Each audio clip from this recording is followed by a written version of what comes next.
দরজার সামনে দাঁড়িয়ে আমার বুক ধড়ফড় করছিল। ভেতরে একটা দ্বন্দ্ব চলছিল।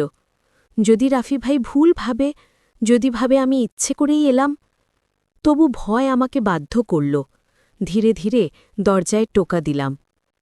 ভেতর থেকে দরজা খুলে রাফি ভাই অবাক হয়ে তাকাল। কি হল? তার চোখে কৌতূহল। আমি কাঁপা গলায় বললাম, ভাইয়া, আমি খুব ভয় পাচ্ছি, আমি কি তোমার পাশে শুতে পারি? সে প্রথমে নিশ্চুপ হয়ে রইল। আমার বুকের ধুকপুকানি বেড়ে গেল। কিছুক্ষণ পর সে ধীরে মাথা নাড়ল। আমি ভেতরে ঢুকে তার পাশে শুয়ে পড়লাম।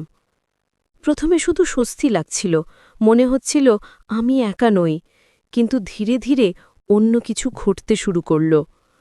আমি তার নিঃশ্বাস শুনতে পাচ্ছিলাম, শরীরের উষ্ণতা টের পাচ্ছিলাম, আমার চুল তার কাঁধ ছুঁয়ে যাচ্ছিল।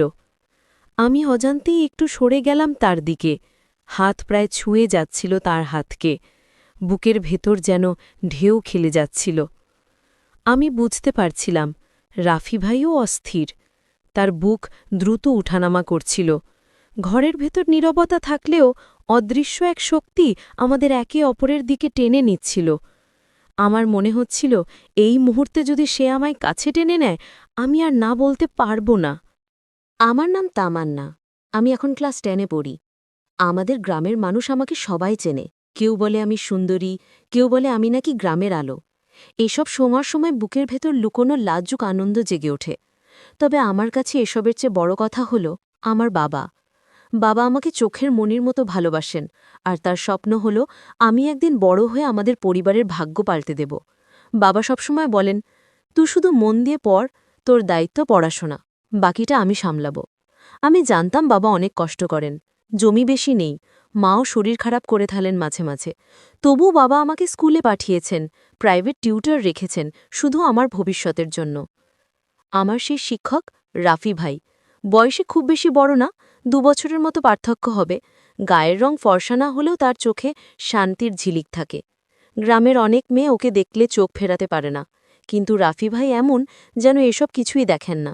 দরিদ্র পরিবারের ছেলে, সারাদিন মায়ের সাথে কাজকর্ম করে, আবার সন্ধ্যায় বই নিয়ে বসে, আর রাতে আমাকে পড়ায়।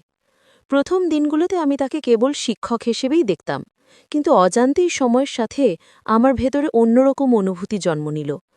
হয়তো তার ভদ্রতা, হয়তো তার ধৈর্য, সব মিলিয়ে আমার ভেতরে আলো জ্বলে উঠছিল। রাফি ভাই আমাকে কখনো কঠিনভাবে পড়াতো না। আমি অঙ্কে ভুল করলে হেসে বলতো, তুই এটা পারবি, শুধু মন দিয়ে বুঝে নে। তার সেই হাসি আমার বুকের ভেতর কেমন উষ্ণতা ছড়িয়ে দিত। একদিন আমি খাতা ফেরত নিতে গিয়ে তার আঙুল ছুঁয়ে ফেলেছিলাম।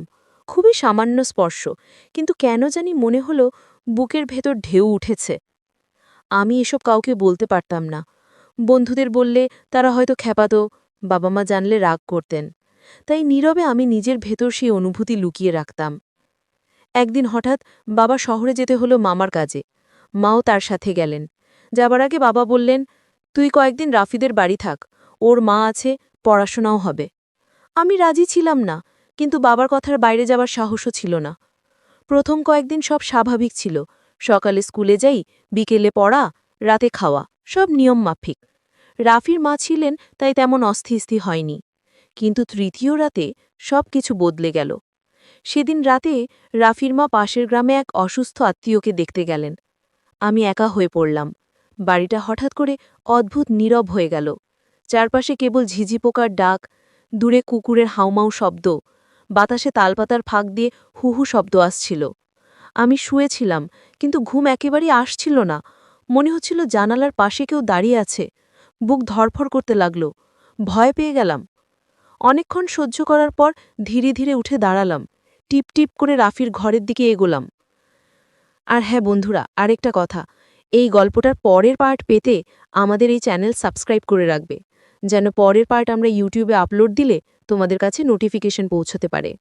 দরজার সামনে দাঁড়িয়ে আমার বুক ধড়ফড় করছিল। ভেতরে একটা দ্বন্দ্ব চলছিল। যদি রাফি ভাই ভুল ভাবে, যদি ভাবে আমি ইচ্ছে করেই এলাম। তবু ভয় আমাকে বাধ্য করল। ধীরে ধীরে দরজায় টোকা দিলাম। ভেতর থেকে দরজা খুলে রাফি ভাই অবাক হয়ে তাকাল। কি হল? তার চোখে কৌতূহল। আমি কাঁপা গলায় বললাম, ভাইয়া, আমি খুব ভয় পাচ্ছি, আমি কি তোমার পাশে শুতে পারি? সে প্রথমে নিশ্চুপ হয়ে রইল। আমার বুকের ধুকপুকানি বেড়ে গেল। কিছুক্ষণ পর সে ধীরে মাথা নাড়ল। আমি ভেতরে ঢুকে তার পাশে শুয়ে পড়লাম। প্রথমে শুধু স্বস্তি লাগছিল, মনে হচ্ছিল আমি একা নই, কিন্তু ধীরে ধীরে অন্য কিছু ঘটতে শুরু করল। আমি তার নিঃশ্বাস শুনতে পাচ্ছিলাম, শরীরের উষ্ণতা টের পাচ্ছিলাম, আমার চুল তার কাঁধ ছুঁয়ে যাচ্ছিল। আমি অজান্তেই একটু সরে গেলাম তার দিকে, হাত প্রায় ছুঁয়ে যাচ্ছিল তার হাতকে, বুকের ভেতর যেন ঢেউ খেলে যাচ্ছিল। আমি বুঝতে পারছিলাম রাফি ভাইও অস্থির, তার বুক দ্রুত উঠানামা করছিল। ঘরের ভেতর নীরবতা থাকলেও অদৃশ্য এক শক্তি আমাদের একে অপরের দিকে টেনে নিচ্ছিল। আমার মনে হচ্ছিল এই মুহূর্তে যদি সে আমায় কাছে টেনে নেয়, আমি আর না বলতে পারব না। হঠাৎ রাফি ভাই ঝটকা দিয়ে উঠে বসল। আমি ভড়কে গেলাম। তার চোখে আগুনের মতো দৃষ্টি, মুখে কঠিনতা। সে বলল, তামান্না, না, আমরা ভুল করছি। তোর বাবা মা আমাকে বিশ্বাস করেছে, আমি যদি সেই বিশ্বাস ভাঙি তাহলে আমি শেষ হয়ে যাব। আমাদের আবেগ আছে, ঠিক আছে, কিন্তু আবেগের চেয়ে বড় হল বিবেক। আমি হতভম্ব হয়ে গেলাম। চোখে পানি চলে এলো।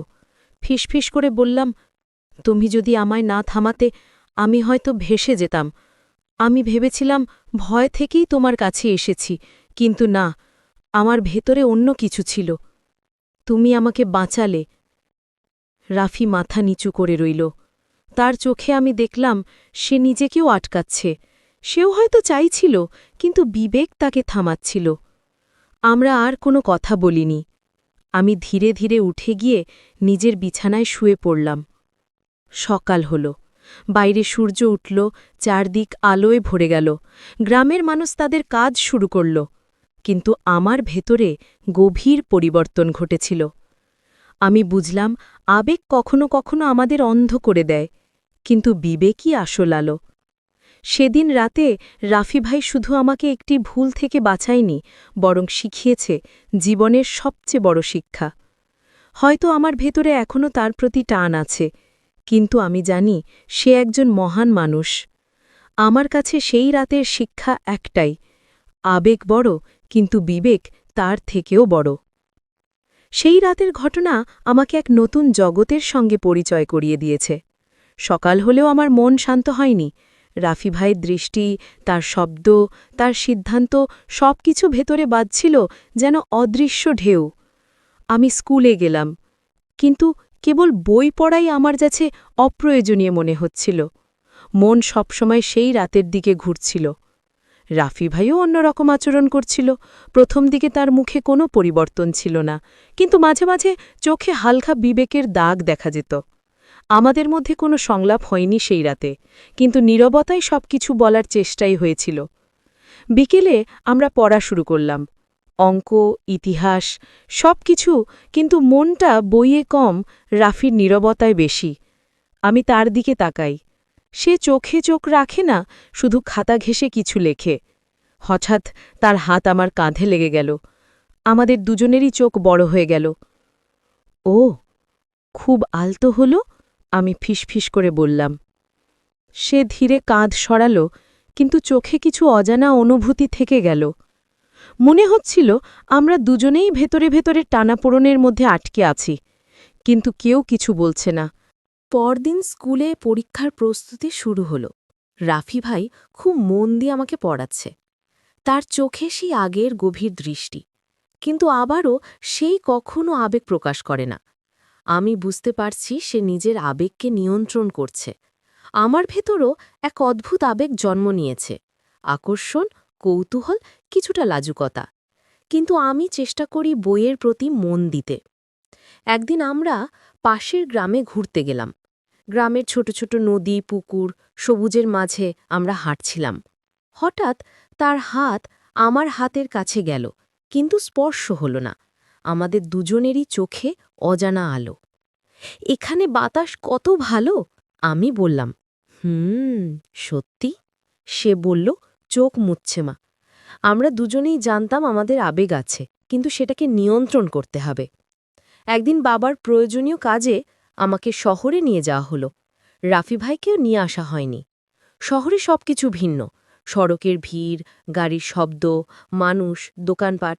আমি বুঝতে পারলাম গ্রামের সরলতা আর শহরের চঞ্চলতা কতটা আলাদা। শহরে থাকাকালীন আমি রাফি ভাইয়ের কথা ভাবছিলাম। তার উপস্থিতি, তার শিক্ষা, সবকিছু আমার মনে বারবার ফিরে আসছিল।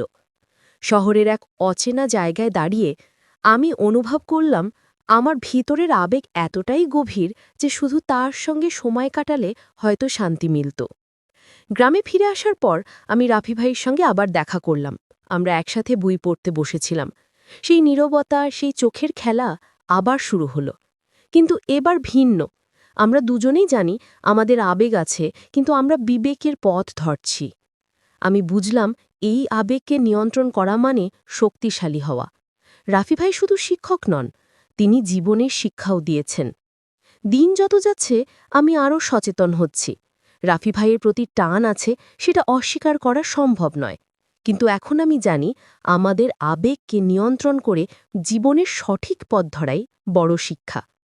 স্কুলের পরীক্ষা শেষ হল।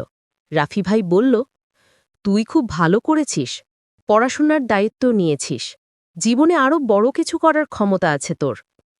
আমি বুঝলাম শুধু আবেগ নয়, সঠিক সিদ্ধান্তই জীবনের সবচেয়ে বড় শক্তি। একদিন রাতে সেই ঘটনার কথা মনে পড়ল। সেই ভয়ের রাত, রাফি ভাইয়ের সাহসী সিদ্ধান্ত, আমাদের নিঃশব্দ টানাপোড়ন, সব কিছু একসাথে মনে এলো। আমি বুঝলাম রাফি ভাই শুধু আমাকে শারীরিকভাবে নয়, মানসিকভাবে সুরক্ষা দিয়েছেন। আমার চোখে জল এলো, বুক গরম হলো, মনে হলো এই শিক্ষা জীবনের সবচেয়ে বড় দিক। আমার কাছে সেই রাতের শিক্ষা একটাই, আবেগ বড়, কিন্তু বিবেক তার থেকেও বড়। আমাদের জীবন, সম্পর্ক, মানসিকতা সবই এই মূলমন্ত্রের উপর নির্ভর করে। রাফি ভাই শুধু শিক্ষক নন, তিনি আমার জীবনের এক চিরন্তন পাঠ। আজও আমি তার প্রতি সম্মান ও ভালোবাসা রাখি তার শিক্ষার জন্য। এখানেই শেষ হলো আজকের গল্পের এই অধ্যায়। কিন্তু প্রশ্ন থেকে যায়, শেষ পর্যন্ত তামান্নার বিয়ে হলো কার সঙ্গে? রাফি ভাইয়ের সাথেই, নাকি অন্য কারোর সঙ্গে? এই উত্তর আর তামান্নার জীবনের নতুন অধ্যায় জানতে হলে অপেক্ষা করতে হবে পরের পার্টের জন্য। তাই আমাদের চ্যানেল সাবস্ক্রাইব করে রাখুন, যাতে নতুন পার্ট আপলোড হলে সঙ্গে সঙ্গে নোটিফিকেশন পেয়ে যান। নয়তো পরের পার্ট নাও পেতে পারেন, তাই সাবস্ক্রাইব